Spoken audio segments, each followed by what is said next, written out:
Hello, Facebook. We are live with Hervé Touati, Managing Director of Rocky Mountain Institute. Thank you so much for joining us. Thank you. So, first of all, talk to us a little bit about what is actually the Business Renewables Center.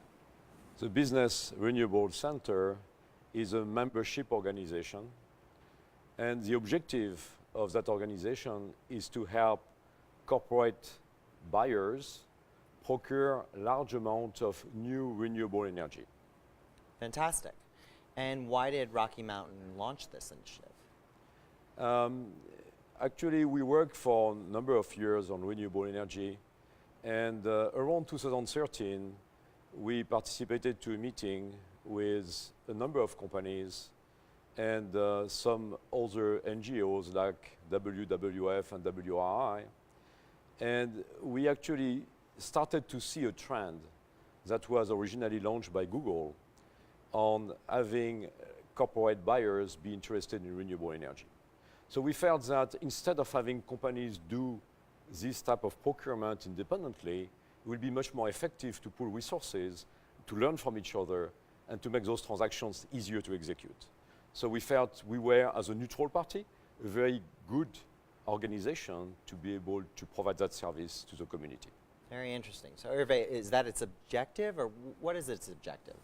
Yes, indeed, this objective is to put more wind and solar and other renewable energy connected to the US grid. And instead of waiting for states to put renewable portfolio standard obligations, to actually leverage the will of corporate buyers to actually pull this development forward. That is what is new, is that corporate America can actually take the decision of sourcing renewable energy and add more renewable energy assets on the US grid. That's incredible. Very interesting. And so what companies are involved? Who are the members? A number of companies have launched this type of activities. Today, 32. I'm not going to give you all the list. And some of our members, we have more than 80 members. So we have more members and companies that have actually done it, because we would like to recruit companies that are willing to enter this market. So who is doing it today? The largest player today is Google. Close by, Amazon, Microsoft, Facebook, Walmart. So indeed, the tech industry and many of your listed companies at Nasdaq are very active in this area. But you also find companies that are probably a little bit older, also very interested. Like, as I said, GM, which has announced a couple of weeks ago its desire to be 100% renewables, or Lockheed Martin, or Walmart, or other companies of very diverse sectors, actually. So it's not just the tech industry, even though it was indeed led by the tech industry. It's also many sectors today that are involved in this development. Fascinating. So what are the benefits for a member corporation? The benefit is that instead of doing it on your own and learning from scratch, you learn from the experience of 32 organizations that have done it before you. So it's much easier, much faster, much cheaper. That's interesting. So, but why do they need the Business Renewables Center? Why can't they do this on their own? Well, if you do it on your own, you are trying to, basically what it entails. You would like to sign a contract, a long-term contract, with a wind or a solar farm developer. You are not in the energy business. So you don't know what terms and conditions to put in a contract like that. It's very different from a utility contract. You don't know who are actually the project developers you should start to discuss with, because again, it's not in your field. So we can provide you a lot of services in terms of identifying the right counterparties, in terms of figuring out what terms and conditions, also in terms of figuring out which intermediaries, consultants, brokers, investment banks, law firms can help you make this transaction happen. So really this is about kind of deals and partnerships, maybe. It's about helping execute on these transactions in a much easier way. Fascinating. So talk to us a little bit about the Google announcement, because I know that was a really, really big announcement. Can you explain it to our Facebook audience? Yes. So Google had been for a number of years a pioneer in this area. They have so far signed of the order of 2.5 gigawatts of renewable energy transactions. So to give you an order of magnitude more concretely, the amount of electricity that Google consumes on a yearly basis is roughly the same as the amount of electricity of the city of San Francisco. Wow. So it's a lot. That is a lot. Yes. So because they have a lot of data centers on this, not only in the US but across the planet, so they consume roughly like the city of San Francisco. And they wanted early on to be able to source 100% of their electricity from renewable sources. Which is an incredible achievement. Absolutely. How did they do it? And actually, we didn't expect that will happen so quickly. And what was so new in the announcement that they made this week is that they told the community that they are going to achieve that goal not in 2020, but actually next year. It's incredible. And is it through offsets? Like, how are they actually doing it? Or Actually, what they want to do is to make sure that whenever they sign a contract, something happens on the market. So if you sign offsets, it's not necessarily always directly linked. So the way Google wanted to do it is to make sure that a new wind farm or a new solar farm will be built on the back of the contract they sign with the developer. And in the jargon of the trade, it's called additionality, meaning you create something new. Your action leads to a new asset connected to the grid. And that's very important for them and for us, of course. for the world? Yes. So there are many wonderful companies that are already involved. For a corporation that perhaps is not yet, what advice would you give to the corporation that is perhaps wishing to purchase their first off-site renewables? Yes. I mean, first, they need to be really clear on the objectives. They need to actually want to do this. Many companies want to do it because their customers ask them, was the case of Amazon, because their shareholders also are quite sensitive to this nowadays, and because also their employees feel a lot more comfortable working for a company that sources its electricity from renewable sources. So first of all is, why do you want to do this? That needs to be crystal clear. Yeah. Then, once you have decided why, there are, of course, the economic element and the transaction element, the operational element.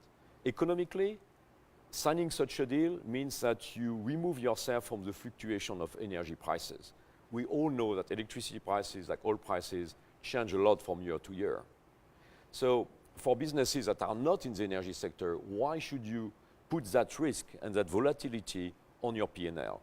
By sourcing renewable energy, you can remove that volatility. That's one of the economic arguments to do so.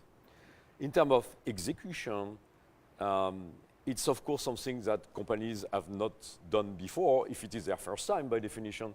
So how do you do that? You talk to others. You come to us. We have a community of 170 companies. We will put you in contact with the people that have the right experience. We organize boot camps. So if you like to sit down with your peers, we organize boot camps actually in the Rocky Mountains, as our name indicates. The next boot camp is in Aspen in February. You join the club. We have 20 people, and we bring faculty which are buyers that have done it before. So you learn through their experience how to do it yourself, and you save a lot of time and money. Hervé, you mentioned something that there's a why, and like why they come to you. Has that why changed since you guys started? Are they coming today for a different reason than they came yesterday? I think not really. I think what has changed is a gradual awareness that this was important. And important for the environment, of course, but as I mentioned before, important for the customers, for the employees, for the investors. Yes. So the various stakeholders are all pushing in the same direction. What has also changed, and we should not underestimate this, is the cost reduction of wind and solar energy. The past year alone, solar energy was benefited from a cost reduction of 18% year to year. You don't see that in coal or nuclear or gas. Yeah. Right. So the awareness of the economic benefit of renewable energy has lagged because most executives are focusing on their business. They are not focusing on the energy business. So they tend to have a time lag of realization of the incredible cost reductions that we are experiencing and witnessing in the renewable energy sector. It's a fascinating time. So how does the demand differ from perhaps last year for offsite renewables? Yes. Last year was an exceptional year because the industry did not anticipate that Congress will extend tax credits. Yes. So last year there were more than 3,000 megawatts of contracts that were signed by corporate buyers. To give you an order of magnitude, compare in wind, it was more than all the utilities procured in the same year. So corporate procurement exceeded last year for the first time utility procurement in wind assets. Yes. That's incredible. And there are 1,000 utilities across the country. So this year it has been lower. So we are around 1.5 gigawatts, so 1,500 megawatts, because actually Congress passed the extension of the PTC and ITC on the 18th of December last year, so it was very late in the year. And there was a bit of a reaction on the market. Now, if you look at the latest quarter, the growth is back, and we anticipate next year to be a good year as well. Fantastic. Well, speaking of next year, with a new administration and so many things changing, what is the outlook for corporations purchasing offsite renewables in 2017? We organized a conference a couple of weeks ago, hosted by General Motors in Detroit, and we had 240 delegates. I asked them during the conference to use their cell phone and answer your question. So ask them to vote. What is going to change?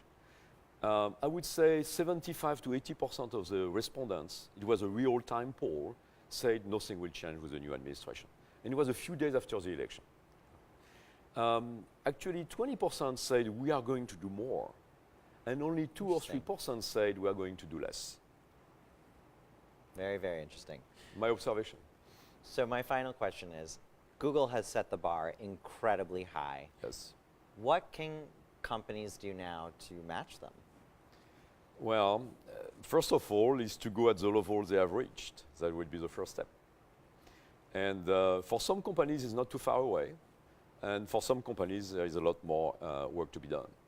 Now, some companies are as big as Google in terms of energy consumption, and they can follow exactly the same path. Some companies are actually smaller. They don't have, they don't consume as much as the city of San Francisco. Right? So for the companies that are smaller in demand, what we need is to find a way to aggregate their demand, because the economic scale for wind and solar is much bigger than the individual demand of those companies. So we need to bring them together so that they can do as Google did. But since they cannot do it individually, we need to provide a way to aggregate their demand, to create syndicates. So that will be the next step for the market. Fantastic. Well, here's to bringing more of them together. Yes, that's right. Facebook, thank you so much for joining us. And Hervé, thank you for explaining this. If you'd like to learn more about the Business Renewables Center, like the Rocky Mountain Institute in our Facebook post. Thanks for joining us.